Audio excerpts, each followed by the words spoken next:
Hi, folks. I've been thinking about this topic for a long time, and I thought it's about time I share my thoughts with you. And I wanted to talk a little bit about my journey of ministering to a transsexual Christian. And it's been quite an experience for me, and I've been thinking very deeply about this matter and trying to figure out what would be the best way for me to share this with Christians in the church and also for the public. I think a good policy in ministering to people, no matter who they are, is to love deeply and to think clearly. And that's been my goal all along on this journey that started for me in 2018, and actually it started long before that, back in the 1970s. But in 2018, I began ministering to a transsexual Christian who is my friend and also a fellow believer.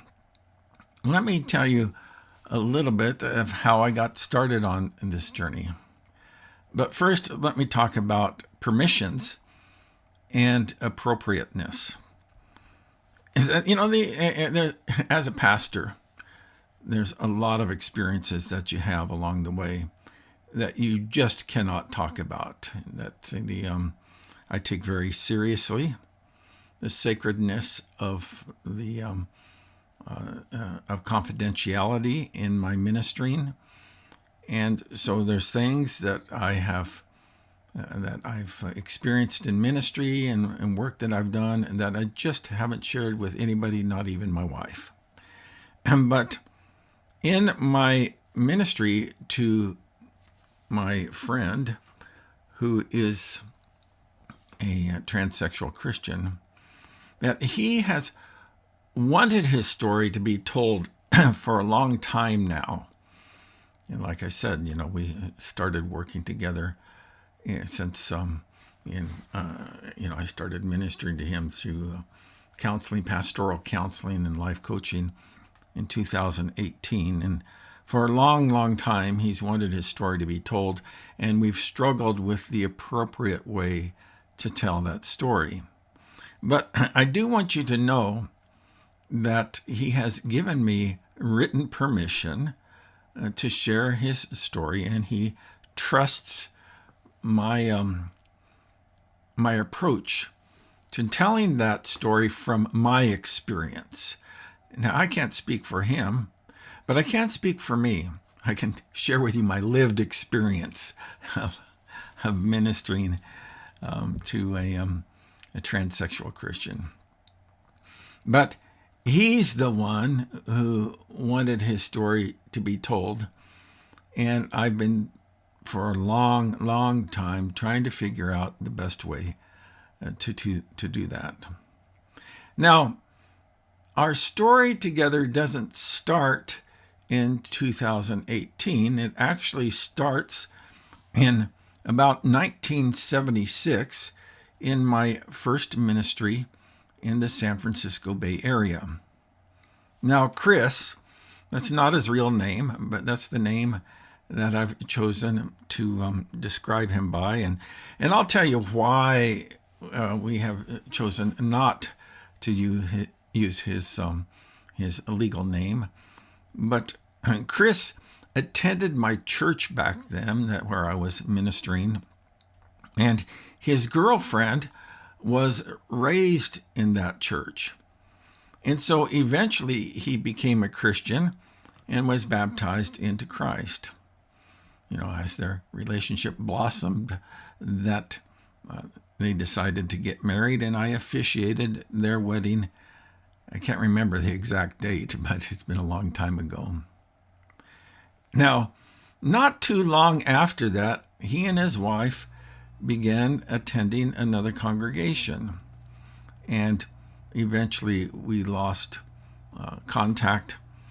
And then eventually I heard of how, or at least that he had started living his life as a transsexual.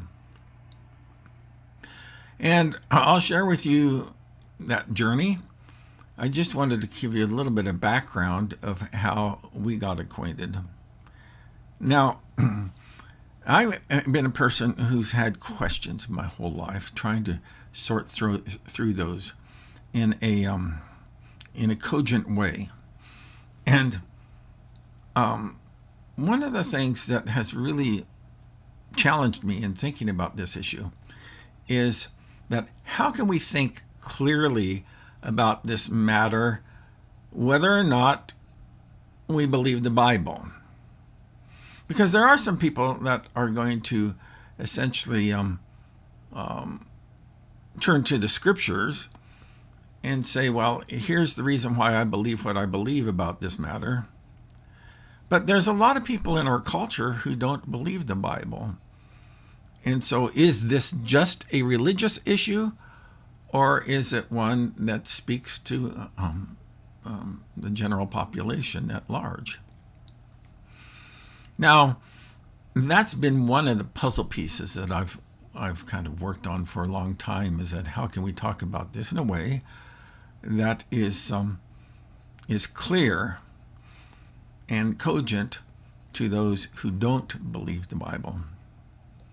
Now, another question that I've grappled with for quite some time is this one, is that can a man become a woman or a woman a man through gender reassignment surgery and or hormone treatments?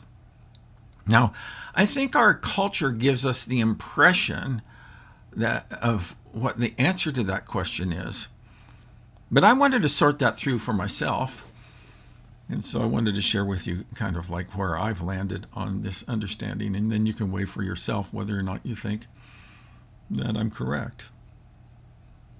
Another question that has arisen as I've thought through this issue is that what is gender? And how do we properly understand it?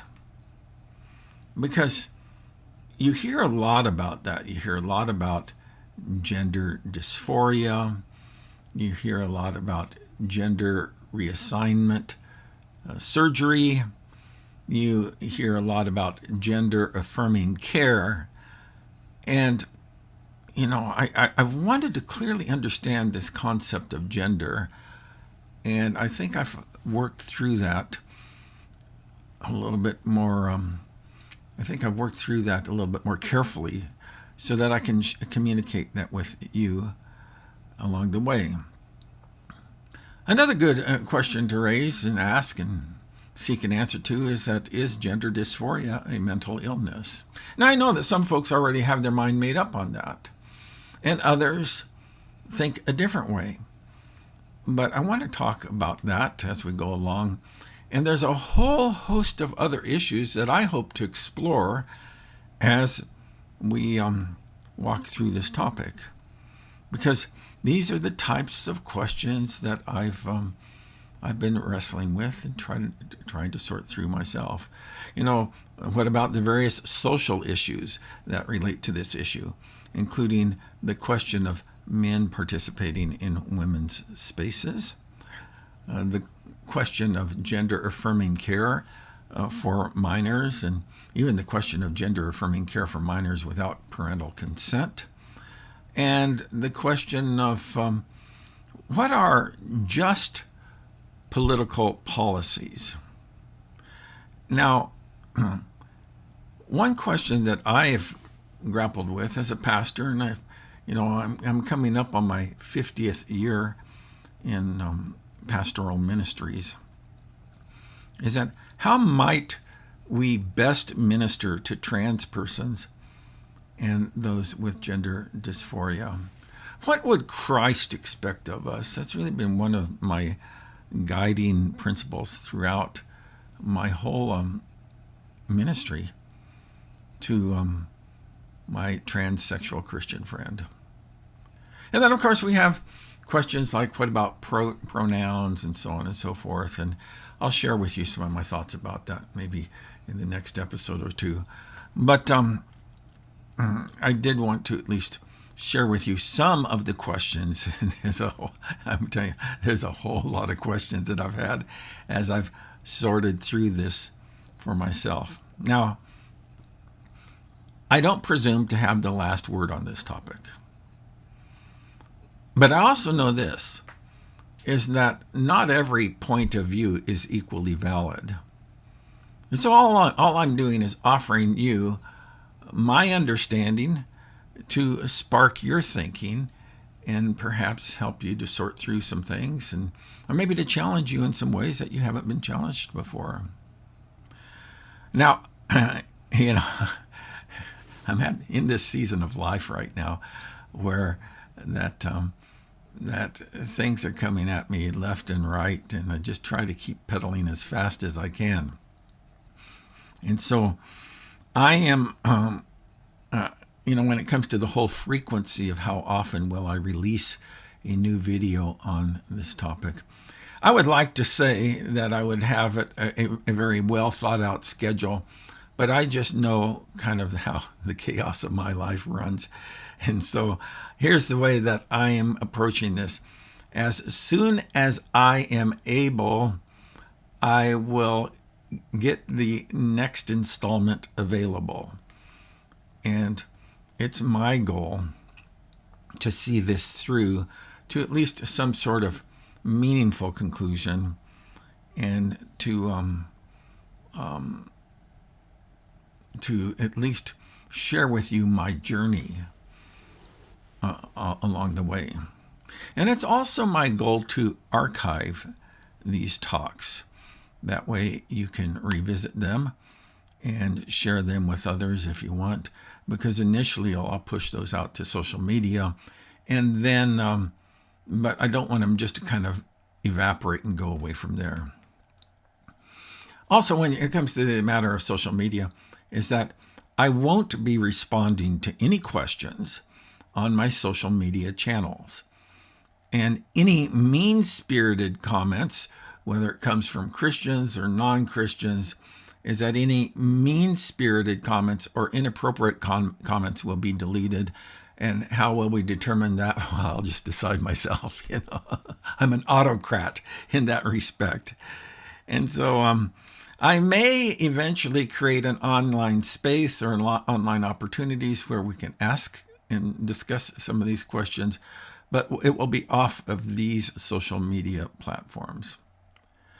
So the next time my next installment is that I want to share with you what happened to Chris from the time that I officiated his wedding to the time of when we circled back and reconnected in 2018. What happened to him in those intervening years as he went on to become a father of 4 children?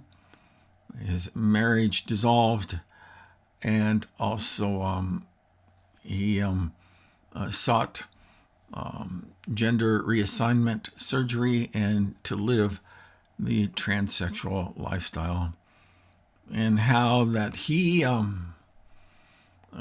came back to his walk with Christ. So that's where we're going with this. I'm sure you have questions, and you also have your own point of view, and that's okay. I just want to share with you my journey, and I hope that you will find, as you travel along with me on this, for it to be productive. And so thanks for watching. I hope to catch you next time. Bye-bye.